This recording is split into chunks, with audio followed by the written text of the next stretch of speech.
नमस्कार दोस्तों, इस वीडियो में आपका स्वागत है। इस वीडियो में आप जानेंगे complete book list for IAS pre exam. तो इस वीडियो को शुरू करते हैं। सबसे पहले आपको इतिहास पे आते हैं। इतिहास में आपको क्या पढ़ना है? तो देखिए, इतिहास में सबसे पहले आपको एनसीईआरटी के बुक पढ़ना है। एनसीईआरटी में आपको 6 क्लास, 7th क्लास, 8 क्लास और उसके बाद 11th और 12th पढ़ना है। 9th 10th क्लास यहाँ छोड़ सकते हैं क्योंकि 9th 10th क्लास में विश्व इतिहास है। विश्व इतिहास जो है प्री एग्जामिनेशंस में नहीं आता है। उसके बाद आप जो है पढ़िए प्राचीन भारत, रामशरण शर्मा का ओल्ड एनसीईआरटी है और मध्यकालीन भारत सतीश चंद्रा का ये भी ओल्ड एनसीईआरटी है। और आधुनिक भारत स्पेक्ट्रम पढ़िए। स्पेक्ट्रम जो है राजीव बहिर सर का बुक है ये।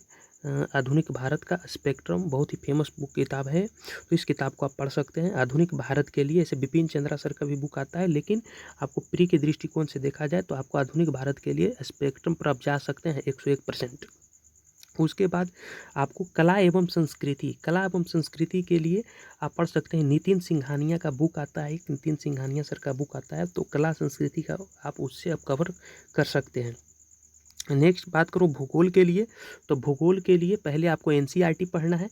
6 class, 7th class, 8 class, 9, 10th, 11th और 12th। ये 6 क्लास से लेकर 12th क्लास तक आपको सबसे पहले एनसीईआरटी पढ़ना है। उसके बाद एक बुक आता है भारत एवं विश्व भूगोल, ये आता है माजिद हुसैन सर का आता है। तो माजिद हुसैन सर जो है जामिया मिलिया इस्लामिया के प्रोफेसर रह चुके हैं। तो माजिद हुसैन सर का आपको जो किताब है भारत एवं विश्व भूगोल, यानी भारत का भूगोल और विश्व का भूगोल दोनों साथ साथ आता है। यदि आप भूगोल आपका ऑप्शनल नहीं है तो आप यही बुक लेंगे, इससे आपका मेंस में भी कवर हो जाएगा और पीई में भी कवर हो जाएगा। तो भारत एवं विश्व भूगोल जो है माजिद हुसैन सर के यहाँ आप लेंगे। और एटलस के लिए ऑक्सफोर्ड जो है, ऑक्सफोर्ड पब्लिकेशन का एटलस आता है जिसमें बहुत सारे मानचित्र होंगे, तो मानचित्र अध्ययन के लिए एटलस ऑक्सफोर्ड पब्लिकेशन का आप ले सकते हैं।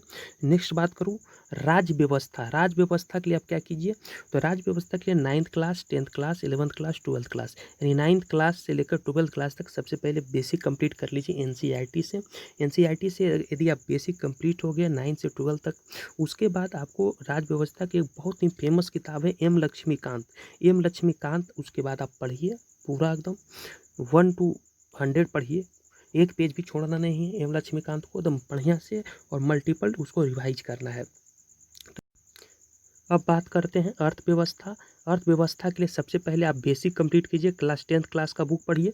उसके बाद इंडियन इकोनॉमिक्स के लिए आपका आ गया 11th क्लास का बुक, और 12th क्लास का माइक्रो इकोनॉमिक्स कंप्लीट कीजिए, तो इससे आपका बेसिक क्या हो जाएगा, कंप्लीट हो जाएगा। उसके बाद भारतीय अर्थव्यवस्था के लिए रमेश सिंह का बुक पढ़िए। रमेश सिंह का एक बुक आता है भारतीय अर्थव्यवस्था का, तो उसे पढ़ सकते हैं। आर्थिक समीक्षा जो है और बजट, इकोनॉमिक सर्वे और बजट, ये दोनों को आपको देखना, किसी का नोट्स मिल जाता है तो उसे कीजिए। तो ये बजट जरूर देखना है और आर्थिक समीक्षा, इकोनॉमिक सर्वे जो है इसको आपको देखना है। और इसमें अर्थव्यवस्था में करेंट अफेयर्स बेसिकली पूछा जाता है, तो करेंट अफेयर्स के लिए मैं बताता हूँ आपको कि क्या पढ़ना है। नेक्स्ट जो है पर्यावरण एवं पारिस्थितिकी के लिए सबसे पहले आपको क्या करना है, एनसीईआरटी क्लास 12th का एनसीईआरटी का बायोलॉजी जो होता है, जीव विज्ञान का अंतिम 4 अध्याय आपको पढ़ना है।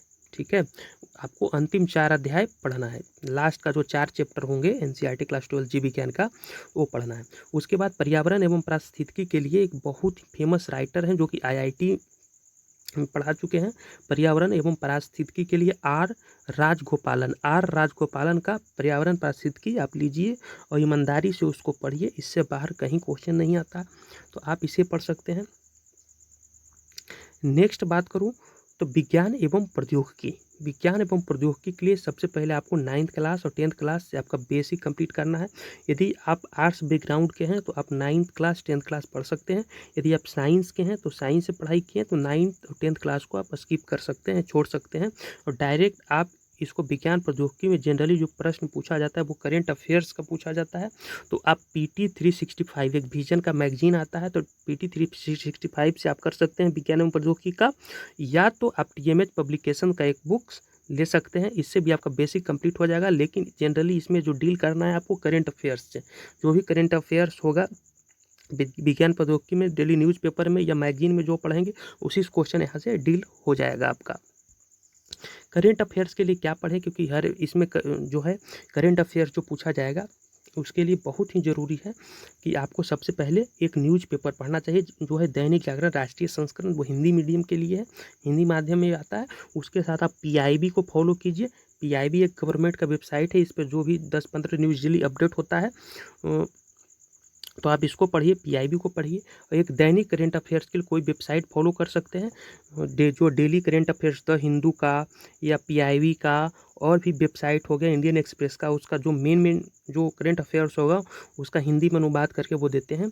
तो विजन आईएएस का एक आ गया है, पहले नहीं आता था लेकिन अब आ गया है विजन आईएएस का। तो आप विजन आईएएस या insightonIndia.com पे जा सकते हैं, या दृष्टि, ये तीनों में से कोई एक चूज करना है, ये नहीं कि तीनों पे पढ़ना है, एक चूज कीजिए। एक अगर आपने ऐसे कीजिए, सबसे पहले आप विजन, इनसाइट ऑन इंडिया और दृष्टि तीनों पे पढ़ लीजिए एक हफ्ता, और जो आपको अच्छा समझ में आए तो उस पर एक पर लाइक कीजिए, ठीक है। ये नहीं कि तीनों पढ़ रहे हैं, आपके पास टाइम फिर नहीं रहेगा। आप पीआईबी देख लिए, दैनिक जागरण देख लिए, और एक वेबसाइट ये देख लिए, और इसमें सिर्फ वही खबर पढ़िए जो आप पीआईबी या तो न्यूज़पेपर में नहीं पढ़े हैं, जो आपसे छूट गया हो। ऐसा कुछ न्यूज़ में आ गया होगा द हिंदू में या किसी अदर पेपर में, तो वहाँ से आप विजन आईएएस से या दृष्टि आईएएस से वो इनसाइट ऑन इंडिया से कवर कर सकते हैं। उसके बाद एक मासिक पत्रिका आप पढ़ सकते हैं। मासिक पत्रिका के लिए सबसे बढ़िया मैं बताता हूँ विजन आईएएस का मासिक पत्रिका, जो कि फ्री वेबसाइट पे उपलब्ध है, वहाँ पर आप जाकर पढ़ सकते हैं मासिक पत्रिका। या तो आप दृष्टि आईएएस, ठीक है, दृष्टि आईएएस का मैगजीन आता है मंथली, तो आप दृष्टि आईएएस का या तो विजन आईएएस का, दोनों में से एक कोई भी पढ़ सकते हैं, ठीक है। ये नहीं कि दोनों पढ़ रहे हैं, आपके पास बहुत ही लिमिटेड टाइम है, ये चलते आपको क्या करना है, या तो एक विजन आईएएस, और इसमें भी क्या कैसे पढ़ना है मैगजीन को, ये नहीं कि एक पेज से उठाए पढ़ना और सब पढ़ लिए। उसमें देखिए कि जो खबर आपका पहले से आप पढ़ चुके हैं पीआईबी में या दैनिक करेंट अफेयर्स में, उसको नहीं देखना है। कोई ऐसा टॉपिक है जो आपने कवर नहीं किया है, तो जो कवर आप नहीं किया है, कोई ऐसा टॉपिक है मैगजीन में जो आपसे छूट गया हो, उसको आप केवल कवर कीजिए। आपने दैनिक जागरण पीआईबी पढ़ रहे हैं और डेली करंट अफेयर्स की वेबसाइट फॉलो कर रहे हैं, इससे अपना एक नोट्स बना लीजिए। तो जो खबर का आपका नोट्स बना है, वो तैयार है, वो टॉपिक आप क्यों टाइम मैगजीन में करेंगे व्यर्थ। वो चलते मैगजीन पूरा फॉलो नहीं करना है, आपको वही देखना है मैगजीन में कुछ ऐसा छूट तो नहीं गया है। जैसे आप पीआईबी दैनिक पढ़ने के बाद आपको वेबसाइट पे ही देखना है कि कोई छूट तो नहीं गया, टॉपिक है छूट गया तो उसको आपको देखना है वेबसाइट से। तो उसी तरह से आपको इसी मैगजीन को भी जल्दी से देखना है। इस तरीक़ा से आपका ये क्या हो जाएगा, कंप्लीट